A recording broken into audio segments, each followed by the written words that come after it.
Hello everyone, this video introduces the Assign Color to Points function in LiDAR 360 MLS software.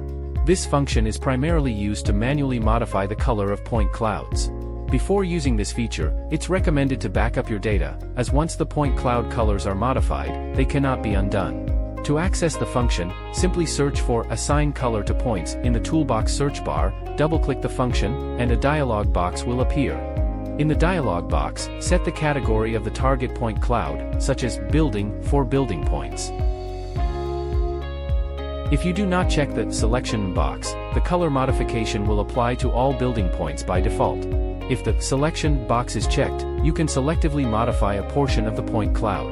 There are various selection tools available, such as Polygon, Rectangle, and Sphere.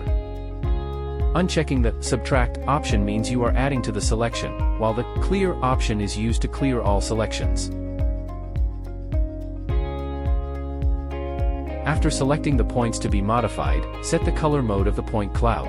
There are 3 color modes available: Constant, Mixture, and Intensity Auto.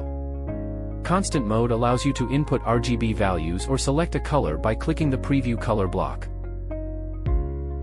You can also use the color picker in the 3D view to pick a color from an existing point. Please note that this color refers to the true color of the point cloud, not the color after classification. Mixture mode activates a color mixing window when you click the Preview color block. You can set a range of HSV values and deviations to generate a random color. Intensity Auto mode requires the point cloud to have intensity information.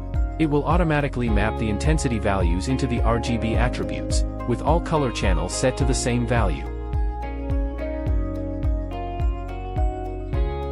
For example, to change the color of buildings to blue, set the category of the buildings as the target, select the points to be modified, and choose the desired color. Then, click OK to apply the color change to the point cloud. As shown in the image, even if you select points outside of the building category, only the building points will have their colors modified, as long as the category is set. That concludes the full introduction to the Assign Color to Points function. Thank you for watching.